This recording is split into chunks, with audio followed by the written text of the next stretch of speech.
Praise the lord అండి. పరిశుద్ధ గ్రంథము నుండి రూతు గ్రంథము మొదటి నుండి చివరి వరకు ఈ విధముగా వ్రాయబడి ఉన్నది. మొదటి అధ్యాయము. న్యాయాధిపతులు ఏలిన దినములయందు దేశములో కరువు కలుగగా యోధా బెత్లెహేము నుండి ఒక మనుష్యుడు తన భార్యను తన ఇద్దరు కుమారులను వెంటబెట్టుకుని మోయాబు దేశమున కాపురముండుటకు వెళ్ళెను. ఆ మనుష్యుని పేరు ఎలీమెలకు, అతని భార్య పేరు నయోమి. అతని ఇద్దరు కుమారుల పేర్లు మహ్లోను, కిల్యోను. వారు యోధా బెత్లెహేము వారైన ఎఫ్రాతీయులు. వారు మోయాబు దేశమునకు వెళ్ళి అక్కడ కాపురముండిరి. నయోమి పెనిమిటి అయిన ఎలీమెలకు చనిపోయిన తరువాత ఆమెయు ఆమె ఇద్దరు కుమారులను నిలిచియుండిరి. వారు మోయాబు స్త్రీలను పెండ్లి చేసుకొనిరి. వారిలో ఒకదాని పేరు ఓర్పా, రెండవ దాని పేరు రూతు.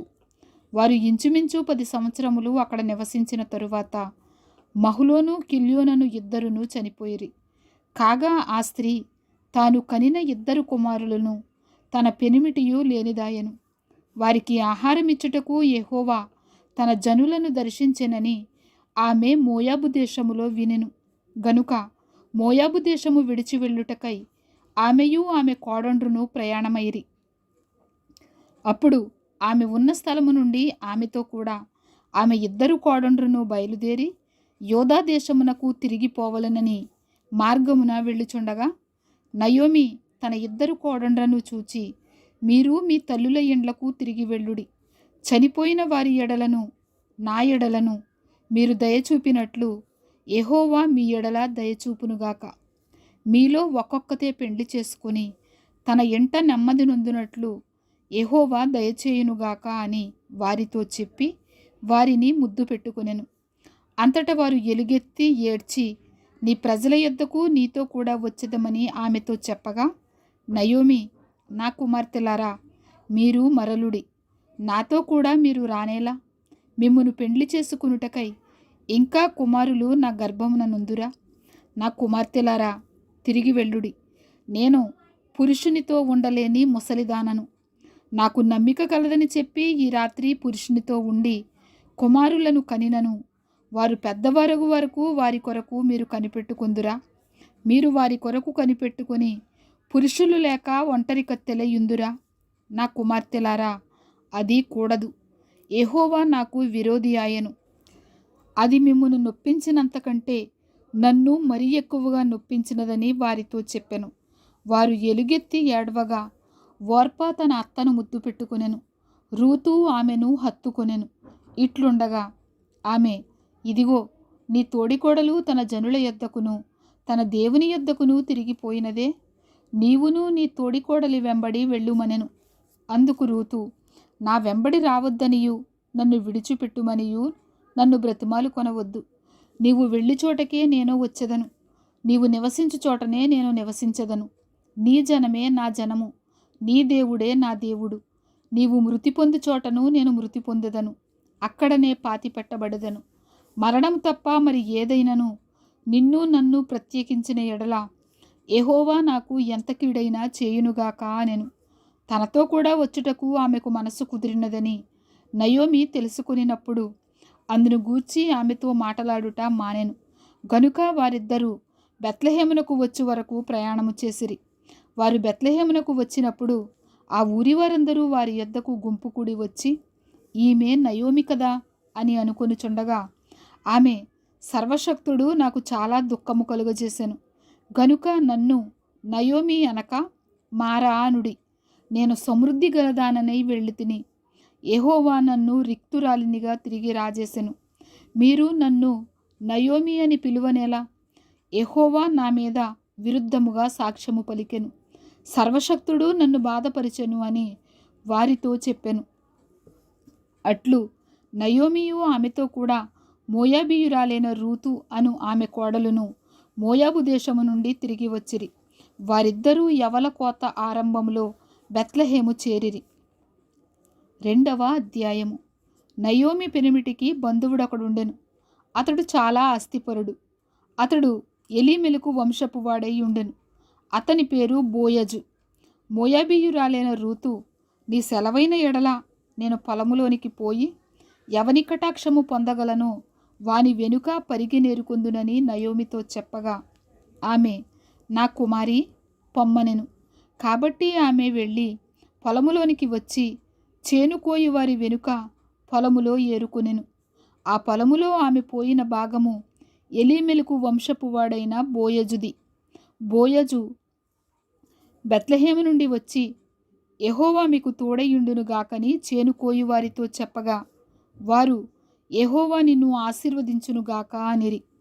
అప్పుడు బోయజు కోయు వారి మీద ఉంచబడిన తన పనివానిని చూచి, ఈ చిన్నది ఎవరిదని అడుగగా కోయువారి మీద నుంచబడిన ఆ పనివాడు, ఈమె మోయాబు దేశము నుండి నయోమితో కూడా తిరిగి వచ్చిన మోయాబీయురాలైన యవనురాలు. ఆమె, నేను కోయువారి వెనుక పనల మధ్యను ఏరుకొని కూర్చుకొనుటకు దయచేసి నాకు సెలవిమ్మని అడిగెను. ఆమె వచ్చి ఉదయము మొదలుకొని ఇది వరకు ఏరుకొనుచుండెను. కొంతసేపు మాత్రము ఆమె ఇంట కూర్చుండెనని వాడు చెప్పెను. అప్పుడు బోయజు రూతుతో, నా కుమారి, నా మాట వినుము. వేరొక పొలములో ఏరుకొనుటకు పోవద్దు, దీనిని విడిచి పోవద్దు. ఇచ్చట నా పనికత్తెల యొద్ద నిలకడగా ఉండుము. వారు కోయి చేను కనిపెట్టి వారిని వెంబడించుము. నిన్ను ముట్టకూడదని యవనస్తులకు ఆజ్ఞాపించియున్నాను. నీకు దాహమగునప్పుడు కొండల యొద్దకు పోయి పనివారు చేదిన నీళ్లు త్రాగుమని చెప్పెను. అందుకు ఆమె సాగిలపడి తల వంచుకొని, ఏమి తెలిసి పరదేశినైన నాయందు లక్ష్యముంచునట్లు నీకు కటాక్షము కలిగెను అని చెప్పగా బోయజు, నీ పెనిమిటి మరణమైన తరువాత నీవు నీ అత్తకు చేసినదంతయు నాకు తెలియబడెను. నీవు నీ తల్లిదండ్రులను నీ జన్మభూమిని విడిచి ఇంతకుముందు నీవు ఎరుగని జనమునద్దకు వచ్చితివి. యెహోవా నీవు చేసిన దానికి ప్రతిఫలమిచ్చును. ఇశ్రాయేలీయుల దేవుడైన యెహోవా రెక్కల క్రింద సురక్షితముగా ఉండునట్లు నీవు వచ్చితివి. ఆయన నీకు సంపూర్ణమైన బహుమానమిచ్చునని ఆమెకు ఉత్తరమిచ్చెను. అందుకు ఆమె, నా ఏలినవాడా, నేను నీ పనికత్తెలలో ఒకదానను కాకపోయినను నీవు నన్ను ఆదరించి నీ దాసురాలినగు నాయందు ప్రేమ కలిగి మాటలాడితివి గనుక నా ఎడల నీకు కటాక్షము కలుగనిమ్మని చెప్పెను. బోయజు, భోజన కాలమున నీవిక్కడికి వచ్చి భోజనము చేసి చిరకలో నీ ముక్క ముంచి తినుమని ఆమెతో చెప్పగా చేనుకోయి వారి యొద్ద ఆమె కూర్చుండెను. అతడు ఆమెకు పేలాలు అందియగా ఆమె తిని తృప్తి పొంది కొన్ని మిగిల్చెను. ఆమె ఏరుకొనుటకు లేచినప్పుడు బోయజు, ఆమె పనల మధ్యను ఏరుకొనవచ్చును, ఆమెను అవమానపరచకుడి, మరియు ఆమె కొరకు పిడికెళ్ళు పడవేసి ఆమె ఏరుకొనున్నట్లు విడిచిపెట్టుడి. ఆమెను గద్దింపవద్దని తన దాసులకు ఆజ్ఞాపించెను. కాబట్టి ఆమె అస్తమయము వరకు ఆ చేనిలో ఏరుకొనుచు తాను ఏరుకొనిన దానిని దుల్లగొట్టగా అవి దాదాపు తూమెడు యవలాయెను.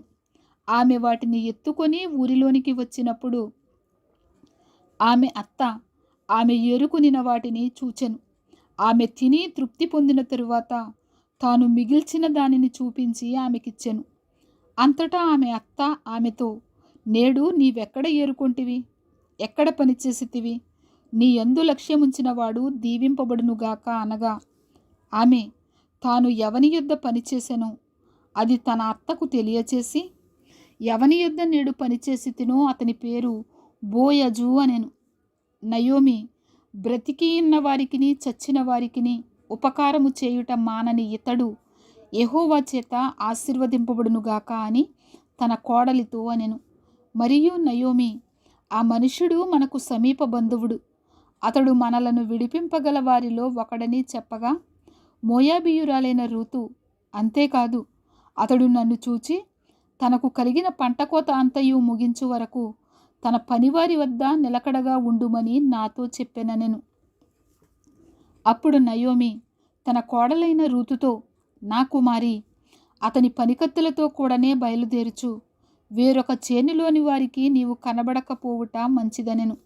కాబట్టి యవల కోతయు గోధుమల కోతయు ముగియు వరకు ఆమె ఏరుకొనుచు బోయాజు పనికత్తెల యొద్ద నిలకడగా ఉండి తన అత్త ఇంట నివసించెను. 3వ అధ్యాయము.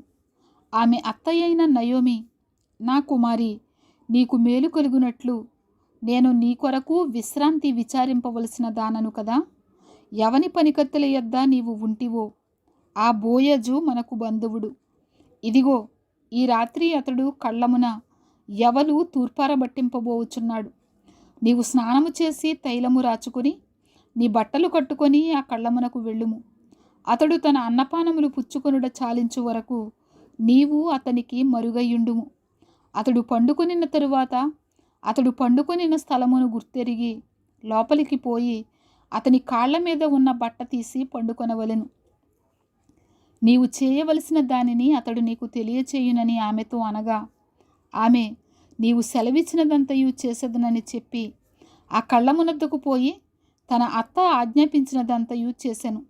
బోయజు మనసును సంతోషించునట్లు అన్నపానములు పుచ్చుకొని లోపలికి పోయి ధాన్యపు కుప్ప యొద్ద పండుకొనినప్పుడు ఆమె మెల్లగా పోయి అతని కాళ్ల మీదనున్న బట్ట తీసి పండుకొనెను. మధ్యరాత్రి యందు అతడు ఉలికిపడి తిరిగి చూచినప్పుడు ఒక స్త్రీ అతని కాళ్ల యొద్ద పండుకొనియుండెను. అతడు నీవెవరవని అడుగగా ఆమె, నేను రూతు అను నీ దాసురాలిని. నీవు నాకు సమీప బంధువుడవు గనుక నీ దాసురాలి మీద నీ కొంగు కప్పుమనగా అతడు, నా కుమారి, యెహోవా చేత నీవు దీవెన నొందినదానవు. కొద్దివారినే గాని గొప్పవారినే గాని యవనస్తులను నీవు వెంబడింపకయుండుట వలన నీ మునుపటి సత్ప్రవర్తన కంటే వెనుకటి సత్ప్రవర్తన మరీ ఎక్కువైనది. కాబట్టి నా కుమారి, భయపడకుము. నీవు చెప్పినదంతయు నీకు చేసెదను. నీవు యోగ్యురాలవని నా జనులందరూ ఎరుగుదురు. నేను నిన్ను విడిపింపగలవాడనను మాట వాస్తవమే. అయితే నీకు నాకంటే సమీపమైన బంధువుడొకడున్నాడు. ఈ రాత్రి ఉండుము. ఉదయమున అతడు నీకు బంధువుని ధర్మము జరిపిన ఎడల సరి, అతడు విడిపింపవచ్చును. నీకు బంధువుని ధర్మము జరుపుటకు అతనికి ఇష్టము లేకపోయిన ఎడల యెహోవా జీవము తోడు నేనే నీకు బంధువుని ధర్మము జరిపెదను. ఉదయము వరకు పండుకొనుమని చెప్పెను. కాబట్టి ఆమె ఉదయము వరకు అతని కాళ్ల యొద్ద పండుకొని ఒకరినొకడు గుర్తించుపాటి వెలుగు రాకముందే లేచెను. అప్పుడు అతడు ఆ స్త్రీ కళ్ళమునకు వచ్చిన సంగతి తెలియచేయకుడని చెప్పెను. మరియు అతడు, నీవు వేసుకొనిన దుప్పటి తెచ్చి పట్టుకొనుమని చెప్పగా ఆమె దాని పట్టెను. అతడు 6 కొలల యవలను కొలిచి ఆమె భుజము మీద నుంచగా ఆమె పురములోనికి వెళ్ళెను. ఆమె తన అత్త ఇంటికి వచ్చినప్పుడు అత్త, నా కుమారి, నీ పని ఎట్లు జరిగినని అడుగగా ఆమె ఆ మనుష్యుడు తనకు చేసినదంతయు తెలియచేసి, నీవు వట్టి చేతులతో నీ అత్త ఇంటికి పోవద్దని చెప్పి అతడు ఈ 6 కొలల యవలను నాకిచ్చెననెను. అప్పుడు ఆమె, నా కుమారి, ఈ సంగతి నేటి దినమున నెరవేర్చితేనే గాని ఆ మనుష్యుడు ఊరకుండడు గనుక ఇది ఎలాగు జరుగునో నీకు తెలియ వరకు ఊరకుండుమనెను. 4వ అధ్యాయము. బోయజు పురద్వారమునద్దకు పోయి అక్కడ కూర్చుండగా బోయజు చెప్పిన బంధువుడు ఆ త్రోవను పోవుచుండెను గనుక బోయజు, ఓయి, ఈ తట్టు తిరిగి ఇక్కడ కూర్చుండుమని అతని పిలువగా అతడు వచ్చి కూర్చుండెను. బోయజు ఆ ఊరి పెద్దలలో 10 మందిని పిలిపించుకొని ఇక్కడ కూర్చుండుడని చెప్పగా వారును కూర్చుండిరి. అతడు, మోయాబు దేశము నుండి తిరిగి వచ్చిన నయోమి మన సహోదరుడైన ఎలీమెలకునకు కలిగిన భూభాగమును అమ్మివేయుచున్నది గనుక నీవు చెవులారా వినునట్లు నేనొక సంగతి తెలియచేయవలెనని ఉన్నాను. ఈ పుర నివాసుల ఎదుటను నా జనుల పెద్దల ఎదుటను ఆ భూమిని సంపాదించుకొనుము. ఏమనగా, దాని విడిపించుటకు నీవు ఒప్పుకొనిన ఎడల విడిపింపుము. దాని విడిపింప నొల్లని ఎడల అది స్పష్టముగా నాతో చెప్పుము. నీవుగాక దాని విడిపింపవలసిన బంధువుడెవడునూ లేడు. నీ తరువాతి వాడను నేనే అని బంధువునితో చెప్పెను. అందుకతడు, నేను విడిపించదననెను. బోయజు, నీవు నయోమి చేతి నుండి ఆ పొలమును సంపాదించు దినమున చనిపోయిన వాని పేరట అతని స్వాస్థ్యమును స్థిరపరచునట్లు చనిపోయిన వాని భార్య అయిన రూతు అను మోయాబీయురాలి యొద్ద నుండి దాని సంపాదింపవలెనని చెప్పగా ఆ బంధువుడు, నేను దానిని విడిపించుకొనలేను. నా స్వాస్థ్యమును పోగొట్టుకొందునేమో. నేను దాని విడిపింపలేను గనుక నీవే నాకు ప్రతిగా బంధువుని ధర్మము జరిగించుమని చెప్పాను. ఇశ్రాయేలీయులలో బంధుధర్మమును గూర్చి గాని క్రయ విక్రయములను గూర్చి గాని ప్రతి సంగతిని స్థిరపరచుటకు పూర్వమున జరిగిన మర్యాద ఏదనగా ఒకడు తన చెప్పు తీసి తన పొరుగువానికిచ్చుటయే. ఈ పని ఇశ్రాయేలీయులలో ప్రమాణముగా ఎంచబడెను. ఆ బంధువుడు నీవు దానిని సంపాదించుకొనుమని బోయాజుతో చెప్పి తన చెప్పు తీయగా బోయజు ఎలీమెలకునకు కలిగినది యావత్తును కిల్యోనుకును మహ్లోనుకును కలిగినది యావత్తును నయోమి చేతి నుండి సంపాదించి తినని నేనన్నందుకు మీరు ఈ దినమున సాక్షులై ఉన్నారు. మరియు చనిపోయిన వాని పేరిట అతని స్వాస్థ్యమును స్థిరపరచునట్లును చనిపోయిన వాని పేరు అతని సహోదరులలో నుండి అతని స్థలము యొక్క ద్వారము నుండి కొట్టివేయబడకయుండునట్లును నేను మహ్లోను భార్య అయిన రూతను మోయాబీయురాలిని సంపాదించుకొని పెండ్లి చేసుకొనుచున్నాను. దీనికి మీరు ఈ దినమున సాక్షులై ఉన్నారని పెద్దలతోనూ ప్రజలందరితోనూ చెప్పాను. అందుకు పురద్వారమున ఉండిన ప్రజలందరూ పెద్దలును మేము సాక్షులము. యెహోవా నీ ఇంటికి వచ్చిన ఆ స్త్రీని ఇశ్రాయేలీయుల వంశమును వర్ధిల్ల చేసిన రాహేలును పోలిన దానిగాను లేయాను పోలిన దానిగాను చేయునుగాక. ఎఫ్రాతాలో నీవు క్షేమాభివృద్ధి కలిగిన వాడవై బెత్లెహేములో నీవు ఖ్యాతి నొందుదువుగాక. యెహోవా ఈ యవనురాలి వలన నీకు దయచేయు సంతానమును నీ కుటుంబమును తామారు యోదాకు కనిన పెరుసు కుటుంబము వలె ఉండునుగాక అనిరి. కాబట్టి బోయజు రూతును పెండ్లి చేసుకొని ఆమె యొద్దకు పోయినప్పుడు యెహోవా ఆమె గర్భవతి యగునట్లు అనుగ్రహించెను గనుక ఆమె కుమారుని కనెను. అప్పుడు స్త్రీలు ఈ దినమున నీకు బంధువుడు లేకుండా చేయని యెహోవా స్తుతినందునుగాక. ఆయన నామము ఇశ్రాయేలీయులలో ప్రకటింపబడునుగాక. నిన్ను ప్రేమించే 7 కుమారుల కంటే నీకెక్కువగా ఉన్న నీ కోడలు ఇతని కనెను. ఇతడు నీ ప్రాణమును ఓదార్చి మొసలితనమున నీకు పోషకుడగునని నయోమితో చెప్పిరి. అప్పుడు నయోమి ఆ బిడ్డను తీసుకొని కౌగిట నుంచుకొని వానికి దాదిగా ఉండెను. ఆమె పొరుగు స్త్రీలు నయోమి కొరకు కుమారుడు పుట్టెనని చెప్పి అతనికి ఓబేదను పేరు పెట్టిరి. అతడు దావీదునకు తండ్రి అయిన యెషయి యొక్క తండ్రి. పెరెసు వంశావళి ఏదనగా పెరెసు హెస్రోనును కనెను. హెస్రోను రామును కనెను. రాము అమ్మినాదాబును కనెను. అమ్మినాదాబు నయస్సోనును కనెను. నయస్సోను షల్మానును కనెను. షల్మాను బోయోజును కనెను. బోయోజు ఓబేదును కనెను. ఓబేదు యెషయిని కనెను. యెషయి దావీదును కనెను. ఇంతటితో రూతు గ్రంథము ముగియుచున్నది. ఆమేన్.